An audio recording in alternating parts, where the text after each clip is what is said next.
Hello students, आज हम लोग देखने वाले इलस्ट्रेशन नंबर 36। इलस्ट्रेशन नंबर 36 में ऐसा इन्फॉर्मेशन है हमारे पास, देख लेते हैं। The sample data obtain about marks scored by a large group of candidates appearing for public examination of 100 marks are given in the following table. ये टेबल में हमारे पास ऐसा इन्फॉर्मेशन है कि कुछ कैंडिडेट्स थे जिन्होंने कितने कितने मार्क्स स्कोर किए हैं ना, वो हम लोगों ने कैटेगरी बना दिया है और फिर वहाँ पे उतने नंबर ऑफ कैंडिडेट दिए हैं। 20 और लेस वाले है 83 कैंडिडेट्स, फिर 21 और 40 के बीच में जिसके मार्क्स आए होंगे वो है 162 कैंडिडेट्स। तो ऐसे हम लोगों ने 100 तक का डिफाइन कर दिया है, क्लियर, कैटेगरी कर दिया है। फाइंड क्या करना है, तो कि one candidate is randomly selected from those appearing for the public examination and find probability that. हमें ये 3 अलग अलग क्वेश्चन के लिए प्रोबेबिलिटी फाइंड करना है।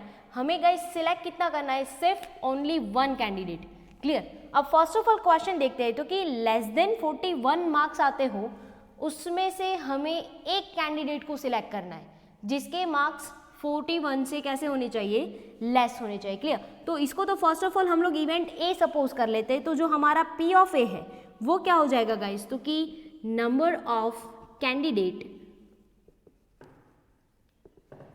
Scoring less than 41 marks, clear. Division में गाइस क्या आएगा, तो कि total number of candidate, clear.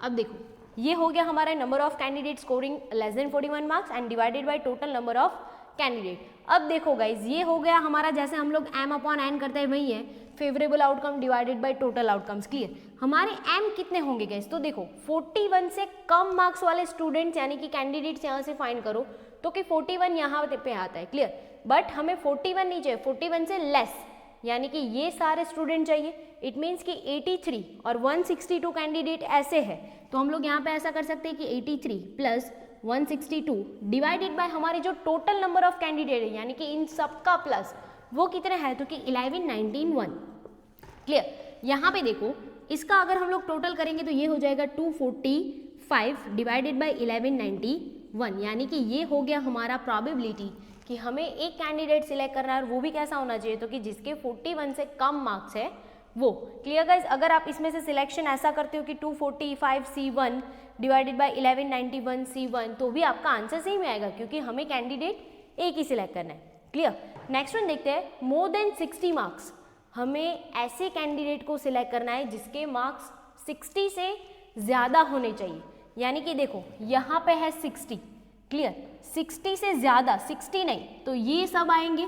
यानी कि हमारा जो m अपॉन n है गाइज, इसको हम लोग सपोज करते हैं इवेंट b, तो ये हो जाएगा हमारा p of b is equal to m upon n। यहाँ पे आपको गाइज यही लिख देना है, सेम एज इट इज की number of candidate scoring more than 60 mark और डिवीजन में total number of candidate, clear. इसका प्रोबेबिलिटी देखें तो कैसा होगा, m कितना होगा 326 प्लस 124 डिवाइडेड बाय n, तो हमारा हर किसी के लिए सेम ही जाएगा, क्लियर। इसका टोटल करो गाइस कितना मिलेगा आपको, तो कि 450 डिवाइडेड बाय 1191, तो ये हो गया प्रोबेबिलिटी कि एक बंदा सिलेक्ट हो रहा है जिसके 60 से ज़्यादा मार्क है। नेक्स्ट हमें फाइंड करना है कि मार्क्स फ्रॉम द 21 टू 80। हमें ऐसा प्रोबेबिलिटी फाइंड करना है कि जिस कैंडिडेट्स के मार्क 21 से 80 के बीच में हो, क्लियर। इसको हम लोग सपोज कर लेते थे c, तो ये हो गया हमारा p of c m upon n। यहाँ पे क्या लिखेंगे आप वर्डिंग में कि भाई number of candidate scoring 21 to 80 marks और डिवीजन में क्या आएगा, total number of candidate, clear. अब देखो 21 टू 80, 21 टू 80 यानी कि ये सब आने वाला है, क्लियर, ये तीनों के तीनों। तो हमारा m देखो कितना हो जाएगा 162 plus 496 plus 326 and divided by 1191। इसका आप टोटल करोगे तो कितना मिलेगा, तो कि 984 एंड डिवाइडेड बाय 1191, तो ये हो गया हमारा probability for the marks scoring 21 to 80 यानी कि जिसके मार्क्स 21 और 80 के बीच में है ऐसे कैंडिडेट में से एक कैंडिडेट सिलेक्ट होगा उसका probability. Illustration number 37। Illustration number 37 में हमारे पास ऐसा इंफॉर्मेशन है, a factory runs in 2 shifts, the sample data about the quality of item produce in this shift is like that. यानी कि हमारे पास ऐसा एक टेबल अवेलेबल है जिसमें हमारे क्वालिटी के रिलेटेड शिफ्ट 1 में और शिफ्ट 2 में जो प्रोडक्शन हुआ है उसके रिलेटेड इन्फॉर्मेशन है, क्लियर। तो फर्स्ट ऑफ ऑल है क्वालिटी, यानी कि डिफेक्टिव आइटम्स भी हो सकती है या तो फिर नॉन डिफेक्टिव आइटम्स भी हो सकती है। क्लियर। शिफ्ट है तो शिफ्ट 1 है और शिफ्ट 2 है। शिफ्ट 1 के और 2 के डेटा कुछ इस तरीके से है। टोटल डिफेक्टिव आइटम्स है 70, टोटल नॉन डिफेक्टिव है 4930। शिफ्ट 1 में टोटल प्रोडक्शन है 2200 एंड शिफ्ट 2 में है 2800 एंड ओवरऑल अगर हम लोग टोटल काउंट करेंगे तो है 5000। क्लियर। आगे देखते हैं, one item is randomly selected from the production of the factory, यानी कि हमें सिर्फ एक ही आइटम को सिलेक्ट करना है और ये दोनों क्वेश्चन के लिए प्रोबेबिलिटी फाइंड करना है। तो फर्स्ट ऑफ ऑल क्वेश्चन देखते हैं कि हमारे पास क्या फाइंड करने के लिए बोला है। If, must remember first word हमारा इफ है, यानी कि जब भी इफ एल्स वाला कंडीशन होगा तब ये कंडीशनल प्रोबेबिलिटी होगा। अब कंडीशनल प्रोबेबिलिटी है तो हमें ये चेक करना पड़ेगा कि कौन डिपेंडेंट होगा और कौन इंडिपेंडेंट होगा। क्लियर। तो फर्स्ट ऑफ ऑल देखते हैं, if the item is taken from the production of the first shift, पहले हमारे पास क्या है फर्स्ट शिफ्ट, और हम लोगों ने यहाँ पे ऐसे सपोज करके रखा है गाइस कि जो शिफ्ट 1 है ना उसको हमने ए दिया है, शिफ्ट 2 है उसको हम लोगों ने बी दिया है, डिफेक्टिव आइटम है उसको हम लोगों ने डी दिया है और नॉन डिफेक्टिव आइटम है उसको D2 करके दिया है। क्लियर। तो यहाँ पे देखते हैं, फर्स्ट हमारा है कि इफ वो आइटम शिफ्ट 1 में से होगा then find the probability that it is defective, यानी कि पहले शिफ्ट 1 सिलेक्ट होगा फिर देन आफ्टर उसमें से डिफेक्टिव फाइंड होगा। तो ये जो डिफेक्टिव है उसको हम लोगों ने दिया है D1 और ये जो शिफ्ट 1 है उसको हम लोगों ने दिया है A, यानी कि हमारा शिफ्ट 1 इंडिपेंडेंट है और जो हमारा डिफेक्टिव है वो डिपेंडेंट है। तो हमारा क्वेश्चन कैसे बनेगा, तो कि P of D1 divided by A। Clear. अब इसका फॉर्मूला गाइस क्या होता है, तो कि P of A intersect D1 divided by P of A। Okay.